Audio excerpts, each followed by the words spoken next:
அப்படி ஒரு கேவலமான ஒரு ஆளை லஞ்ச வளர்ச்சியிலேயே இருந்த ஒருத்தர் லஞ்ச ஒழிப்புத்துறையுடைய அதிகாரியா நியமனம் பண்ணும்போது என்னுடைய எதிர்ப்பை நான் தெரிவிச்சேன். லஞ்ச ஒழிப்புத்துறையில் இந்த மாதிரியான ஒரு கேவலமான அதிகாரிகளை போட்டா ஒரு பக்கம் செல்போன் திருடன் அருண் இருக்கான், ஒரு பக்கம் பாஸ்போர்ட் திருடன் இருக்கான். அவனை கொண்டு போயிட்டு நீங்க அவனை வந்து நல்ல பதவி வச்சு இவனுக்கு காசு பண்றவன் தான் டேவிட்சன், தேவாசரம், அருண் இவெல்லாம் கைது செய்வோம். அதுக்கு இந்த அதிகாரிகள் சரியா இருந்தா தாங்க இந்த அரசாங்கம் செயல்படும்.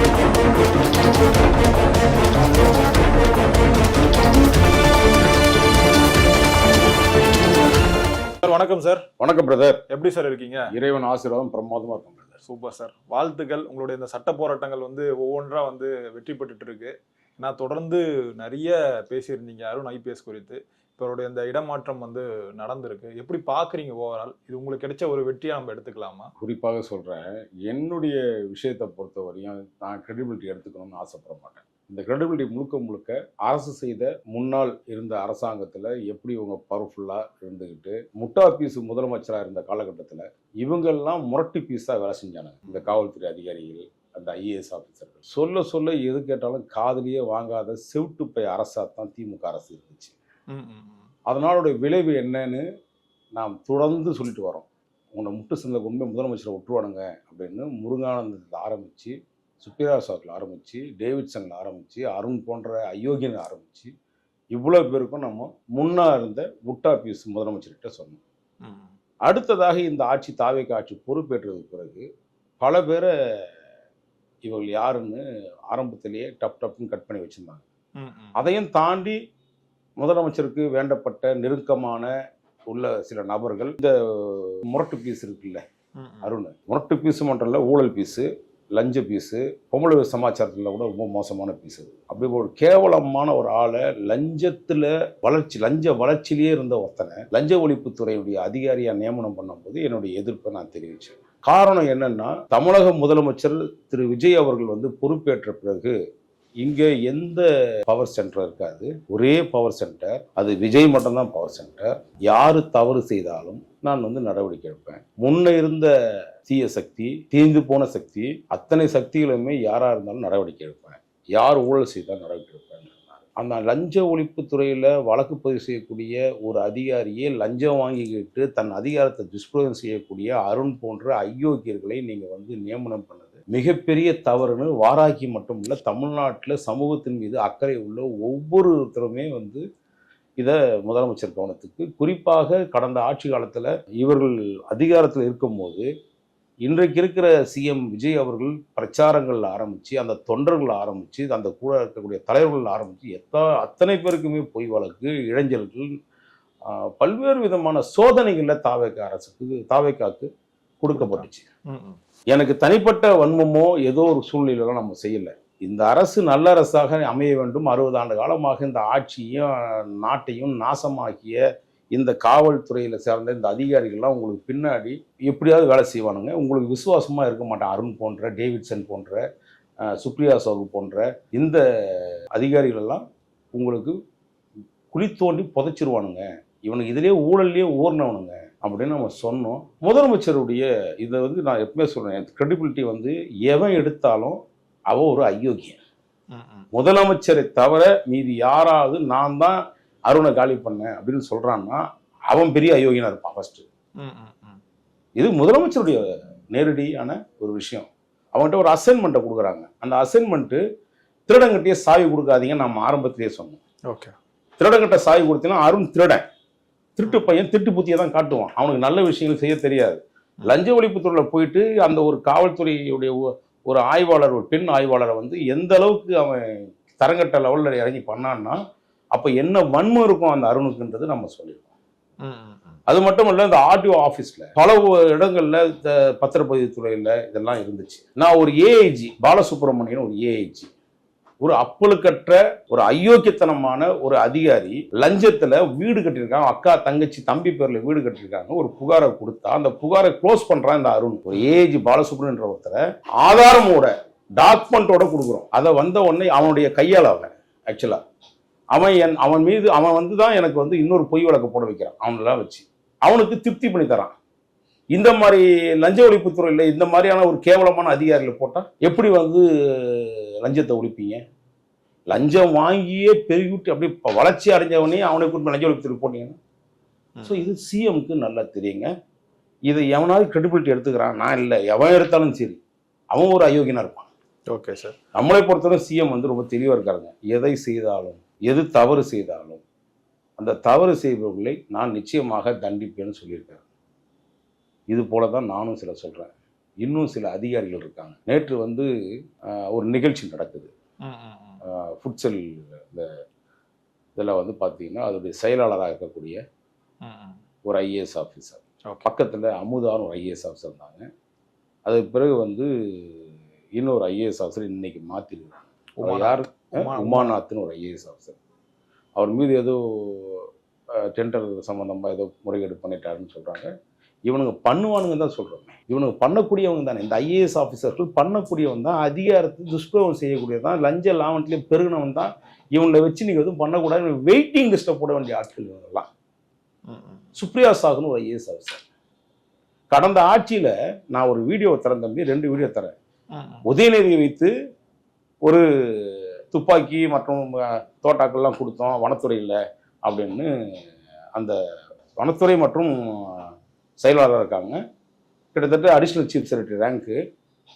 அந்த அம்மா இதுவரையும் 5 வருஷமாக இந்த அதே துறையில் உட்காந்துருக்காங்க. இந்த ஆட்சி வந்து 65 நாள் ஆச்சு. இன்னும் அந்த அம்மா மறுபடியும் அதே சீனை, அதாவது பழைய முதலமைச்சரை காமிச்சாங்கல்ல, எதையாவது பழசையே போட்டு காமிச்சு அந்த ஆளை ஏமாத்தினாங்க. அதே மாதிரி நம்ம சிஎம் விஜய் ஏமாத்துறதுக்கு ஒரு கும்பல் கிளம்பி இந்த மாதிரி சுப்ரியா சாகு துப்பாக்கி கொடுத்த மாதிரி அந்த வனத்துறை காவலர்களுக்கு, அப்புறம் வாகனம் கொடுத்த மாதிரி, இதெல்லாம் 2-3 மாதத்துக்கு முன்னாடி தேர்தலுக்கு முன்பாக ஒரு நிகழ்ச்சி நடத்துறாங்க. அதே துப்பாக்கி, அதே காவலர், அதே வண்டி. எப்படி சீட்டிங் பண்றான் பாருங்க. இந்த சுப்ரியா சாகு போன்ற ஆட்களை எதுக்கு நீங்க வந்து இன்னொரையும் அதிகாரத்தில் வச்சிருக்கீங்க? இதுதான் கேள்வி. உமாநாத்தை தூக்குறீங்க. அமுதாவை எதுக்கு நீங்க இவ்வளவு பவர்ஃபுல்லா கொண்டு வந்திருக்கீங்க? அமுதாவும் டேவிட்சனும் நேரா வந்து என்ன பண்ணாங்க அந்த கரூர் சம்பவத்துல?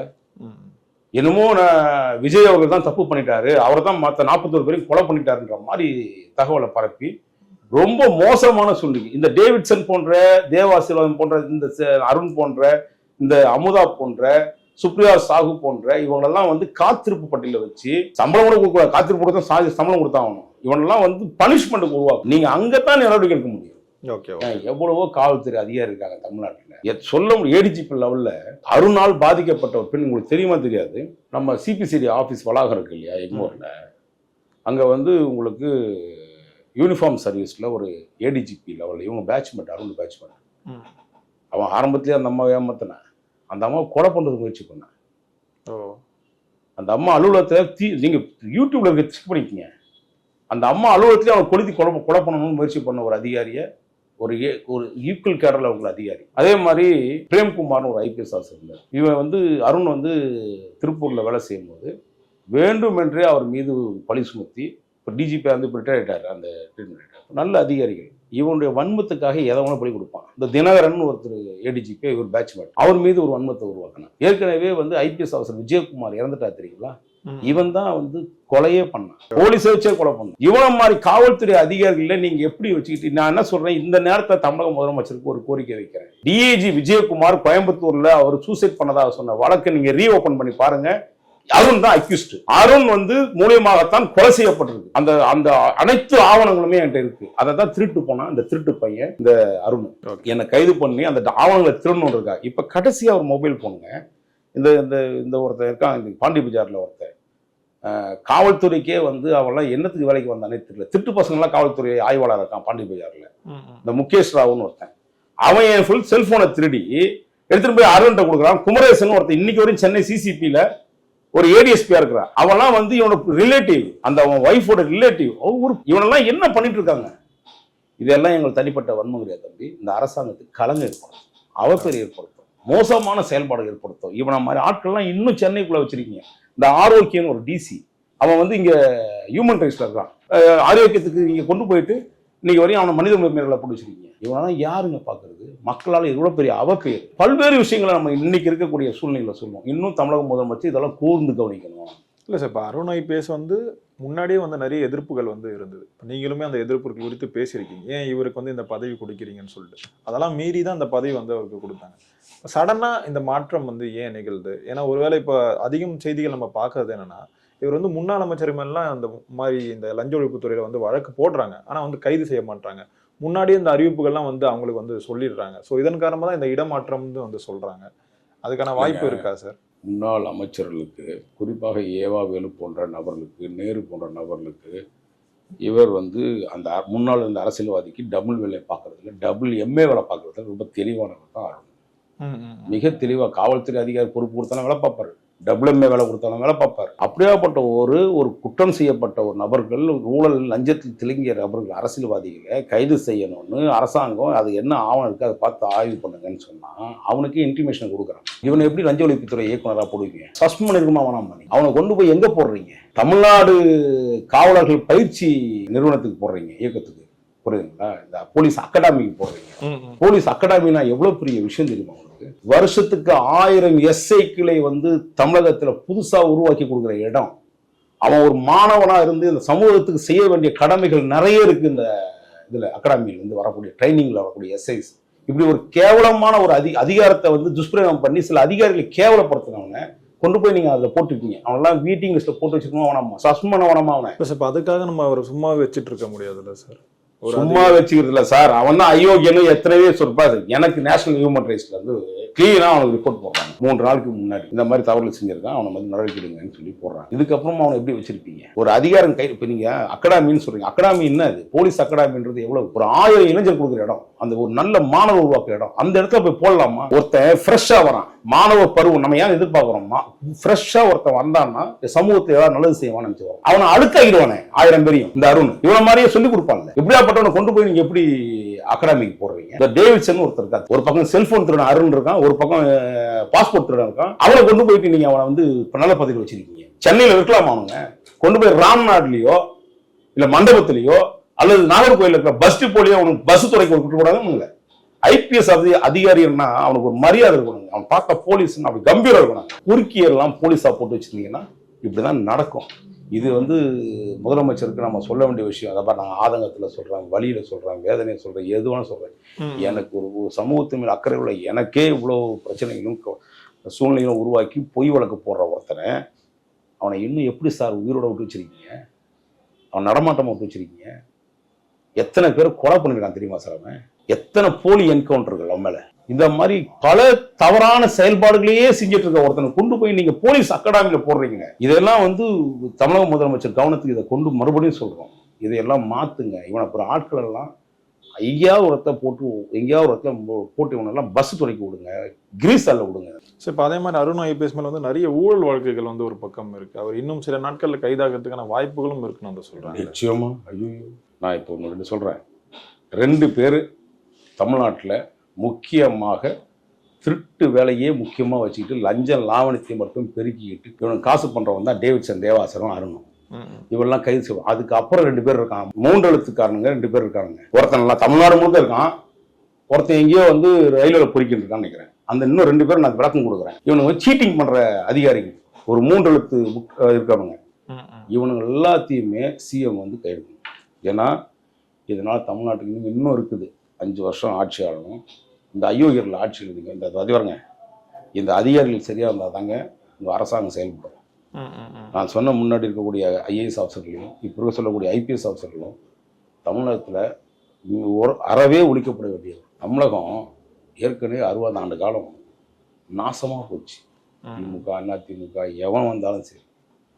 இப்போதான் ஏதோ மக்கள் ஏதோ ஃப்ரெஷ்ஷாக ஏதோ நினைக்கிறான், வேற ஒரு விஷயம் நடக்குதுடா அந்த நாட்டில், நாம் வந்து கடவுளாக பார்த்து ஏதோ ஒரு மாற்றத்தை உருவாக்கியிருக்காரு, அது இவர் தான் சிஎம், இவரால் தான் இத்தனை நல்லது செய்ய முடியும்னு நினச்சி மக்கள் உங்களை எதிர்பார்த்து நிற்கிறாங்க. இந்த அயோக்கியர் அரசியல்வாதிகளையும் அளிக்கப்பட வேண்டும். அயோக்கியத்தனம் அந்த அரசியல்வாதிக்கு அவனுக்கு அடிப்படைந்து வேலை செய்யக்கூடிய இந்த அதிகாரியும் ஒழிக்கப்பட வேண்டும். இது இருந்தால் மட்டுமே தமிழகத்தில் ஒரு நல்ல ஆட்சி மலரப்படும் என்றுதான் என்னோட கருத்து. இல்லை சார், இப்போ அருண் ஐபிஎஸ் வந்து நீங்கள் எந்த பதவிக்கு வேணால் மாற்றலாம், ஆனால் அவர் தான் வந்து தமிழ்நாடு காவல்துறையில் வந்து ஒரு பவர்ஃபுல் சென்டராக வந்து இருப்பார். அவர் கீழே இருக்க ஆட்கள் வந்து எப்படியா இருந்தாலும் அவருக்கு வந்து அந்த இன்ஃபர்மேஷன் வந்து கொடுத்துட்டே தான் இருப்பாங்க அப்படின்னும் சொல்கிறாங்களே சார். அதுக்கு வாய்ப்பு இருக்குமா? நிச்சயமா இருக்குங்க. இப்ப சென்னை மாநகரத்துல குறிப்பாக சொல்லக்கூடிய அதிகாரிகள் வந்து சுத்தி, இப்ப நம்ம சென்னை மாநகரத்துல புதிய ஆணையர் இருக்காரு, மிஸ்டர் அருமுல்ராஜ்னு ஒருத்தர் இருக்காரு. அவரை சுத்தி இருக்கிற அதிகாரிகள், ஏசி, இன்ஸ்பெக்டர் எல்லாமே அருணுடைய அடியாட்கள். அதிகாரி இல்லை, அடியாட்கள். அவன் தான் இன்னைக்கு வரையும் இருக்கிறான். அவராலேயே முடியலைங்க. இப்போ இருக்க சென்னை மாநகர கமிஷனர் வந்து அமுல்ராஜ் அவர்கள் சும்மா 5 பேர், 10 பேர், 20 பேர் தான் மாற்றிட்டு இருக்காரு. ஒரு புதிய டிரான்ஸ்ஃபர் இல்லை, ஒரு புதிய மாற்றமான டிரான்ஸ்ஃபர் இல்லை. எல்லா அயோக்கிய பணியும் இங்கே போட்டு வச்சுட்டு ஸ்ட்ராங்காக அவங்களுக்கு ஒரு ரெக்கமெண்டேஷன் பண்ணி வச்சிருக்கிறாங்க. இதெல்லாம் திரு அமுல்ராஜ் அவர்கள் வந்து இது போன்ற கருப்பாடுகளை களை எடுத்தால் மட்டுமே சென்னை மாநகரத்தில் நீங்கள் ஒழுங்காக நடத்த முடியும். ஏன்னா இந்த அயோக்கியம் அவ்வளோ பேரும் கெடுத்துட்டு போயிட்டான். அவன் வாங்காத கை நீட்டாத இடமே கிடையாது. பார் நடத்துறவங்க எல்லார்ட்டையுமே அருண் காசு வாங்கிட்டு, இதை விட என்ன இவங்களுக்கு வேணும்? அதை விட இன்னும் பல துறைகளுக்கு வர அவனுக்கு பொறுப்பு வர கொடுத்தாங்க. லஞ்ச ஒழிப்பு துறைன்னா எல்லா துறையும் சார்ந்து அவங்ககிட்ட வந்துருக்குது. அதுல ஒரு வசூல் பண்ணான். ஸோ இப்படிப்பட்ட ஒரு கேவலமானவர்களே வந்து முதலமைச்சர் வந்து அது எப்படி இவங்களெல்லாம் மாற்றி உத்தரவிடுவாருன்னு எனக்கு தெரியல. இல்லை சார், இந்த கடந்த 60 நாள்ல பெரிய அளவில் வந்து ஊழல் பண்ணாங்களா சார்? 60 நாட்கள் இல்லைங்க, இவன் பதவி ஏற்று 40 நாள் ஆச்சுங்க அருண். Okay okay. 40 நாள்ல தமிழ்நாடு முழுக்க ரைடுன்ற போர்வையில இவனே முன்கூட்டி சில விஷயங்களை பண்ணிடுறான். பண்ணி அதுல இருக்க அதிகாரிகள் பாதி பேர் வந்து பயந்துட்டு எடுத்துட்டு போயிட்டு புரோக்கர் ஆரோக்கியம்னு ஒருத்தர் இருக்காங்க. அவன் ஒரு டிசி, டெப்டி கமிஷனர். இந்த சொன்ன பார்த்தீங்க ஏற்கனவே கிட்ட அடியாள வாசிந்தான். அவனை வச்சுதான் இவனுங்க எல்லாமே டீலிங் எல்லாம் பண்றது. அது பிறகு குமரேசன் ஒரு ஏடிஎஸ்பி சென்னையில இப்ப சோசியல் மீடியா பாக்குற ஒருத்தர் இருக்கான். அவன் வந்து அவன் மனைவி யமுனா தேவி இருக்குல்ல, யமுனா தேவியுடைய ரிலேட்டிவ் அவன். ஓகே. அவனும் அதே பொழப்பதான் பார்த்துட்டு இருக்கான். புரோக்கர் தான் இந்த அதிகாரிகள்லாம். இவனுக்கு புரோக்கரோட பார்த்தாங்கன்னா அப்போ பயந்துக்கிட்டு யார்கிட்ட சொல்லுவா, ஐயோ இவங்க தான் நெருக்கமானவங்க டிவிஎஸ்சிக்கு அப்படின்னு எடுத்துன்னு போயிட்டு இவன் தனிப்பட்ட முறையில் காசு வாங்கி கொடுக்கறதுக்கு புரோக்கரோட பார்க்கறது தான் இந்த அதிகாரியில். இது தமிழ்நாடு முழுக்க செட் பண்ணான். அதனால தான் வந்து டிவிஎஸ்சியில் போய் இன்னொரு இன்ஸ்பெக்டரை அந்த அம்மாவை ரெடி பண்ணி பார்த்தான், நீங்கள் வந்து எனக்கு வசூல் பண்ணி கொடுக்கறதுக்கு. அந்த அம்மா முடியாதுன்னு சொல்லிடுச்சு. உடனே அந்த அம்மா மேலேயே பொய் வழக்கு போட்டு அந்த அம்மாவை சஸ்பெண்ட் பண்ணணும். அந்த அம்மாவும் கோர்ட்டில் போய் ஸ்டே வாங்குது. அதுக்கப்புறம் அப்பீலுக்கு போகிறான். ஏன்னா நீதிமன்றம் காரி துப்புறானுங்களே ஒருத்தனை. அருணம்மா இப்ப நீதிமன்றம் பார்த்துங்க, கடந்த இது மாதிரி ஒரு நீதிமன்றத்துல இது மாதிரி ஒரு காவல்துறை அதிகாரி மீது எந்த காழ்ப்புணர்ச்சி யார் பேசுங்க, இவன் செய்யற அயோக்கியத்தை அப்படியே நீதிமன்றம் உரிச்சு காட்டுது. இது தமிழக முதலமைச்சர் புரிய வேண்டாமா? இவனை இன்னும் எதுக்கு நீங்க வச்சிருக்கீங்கன்னு தான் நான் கேட்பேன். இவனை உட்கார வச்சு என்ன பண்ண போறீங்க? இது ஒரு ஒரு ஒரு ஒரு மாதிரி வண்டலூர் மிருகம் இருக்கு இல்லையா, பக்கத்துல தான் அந்த ஊனமாஞ்சேரி அந்த போலீஸ் அகாடமி. இவன் மிருகங்கள்லாம் என்னன்னு பார்த்துருக்கோம். இவனை பார்த்து ஐயோ என்னன்னா புது மிருகம் ஒன்று வந்திருக்குதுன்னு பார்க்கும். ஏன்னா இவன் வந்து அது மாதிரி ஒரு மனநிலை பாதிக்கப்பட்ட ஒரு நபர். இவனுக்கெல்லாம் போடக்கூடாதுன்னு தான் நான் சொல்றேன். பாருங்க, பொய் வழக்கு போடுறவன் எப்படியா பண்றவன் முதலமைச்சர் நிச்சயமாக இவனை போன்றவர்கள்லாம் சஸ்பெண்ட் பண்ணணும், டிஸ்மிஸ் பண்ணணும். ஆல்ரெடி கொண்டு போய் இவனை எங்கேயாவது நாகர்கோயில் டிப்போலையோ அல்லது ராமநாதபுரம் மண்டபத்திலேயோ உன்னை போட்டு வேலைக்கு வச்சிருந்தீங்கன்னா, இவன் இங்கே சௌரியமா போறதுனால தானே இந்த வேலையை வச்சிருக்காங்க. சென்னையிலே இருக்கிறதுனால நேரம் லாபி போய்ப்பானுங்க. ஏதோ ஒரு லாபி ஒரு தொடர்பே இருப்பானுங்க. ஒரு காலகட்டத்தில் ஜாஃபர் சேட்டியும் ஜாங்கிட்டம் கொண்டு போயிட்டு அந்த அம்மா நாகர்கோயிலில் ஒருத்தனையும் இதில் வந்து ராமநாதபுரத்துலேயும் ஒருத்தனையும் போட்டாங்க. தெரியுமா உங்களுக்கு? ஜாஃபர் சேட்டை கொண்டு போய் ராம்நாட்டில் போட்டாங்க, இந்த அளவு கொண்டு போய் ஜாங்கிட்ட நாகர்கோயிலில் போட்டாங்க. அந்த மாதிரி இந்த டேவிட்சன் தேவாசீர்வாதத்தையும் இந்த அயோக்கிய பையன் அருணையும் கொண்டு போய் எங்கேயோ வெளியில போட வேண்டியதானே? எதுக்கு இங்கே வச்சுக்கிட்டு உங்க பின்னாடியே வந்து ரூட்டு போட்டுக்கிறான் ஆளுங்களை பிடிச்சிக்கிட்டு? இதெல்லாம் முதலமைச்சர் கவனிக்கணும். இந்த பாருங்க, இதெல்லாம் எத்தனை அதிகாரி உங்ககிட்ட சொல்லுவான்னு தெரியாது, எத்தனை ஐபிஎஸ் சொல்லுவான்னு தெரியாது. இந்த ஊடகத்தின் வாயிலாக, விசில் போயர் வாயிலாக, விசில் சேனல் வாயிலாக நான் வந்து விசில் அடிச்சு சொல்றேன், இந்த அயோக்கியர்களை இவர்களை இப்படியே இப்ப நீங்க வந்து முடிச்சு விட்டீங்கன்னா தான் நல்லா இருக்கும். இல்லைன்னா அந்த அரசாங்கத்துக்கு கெட்ட பேர் ஏற்படுத்தும். இது இன்னைக்கியோட முடிச்சு போற கதை கிடையாது. விஷம், இந்த மாதிரி விஷத்தெல்லாம் நீங்க இந்த விஷ கிருமிகளை முறிக்கக்கூடிய மருந்தாக வாராகி விசில் போயராக இருந்து செயல்படுவார். ஓகே சார், நிறைய விஷயங்கள் பேசியிருக்கீங்க. நேரம் கொடுத்ததுக்கு ரொம்ப நன்றிகள் சார். நன்றி பிரதர்.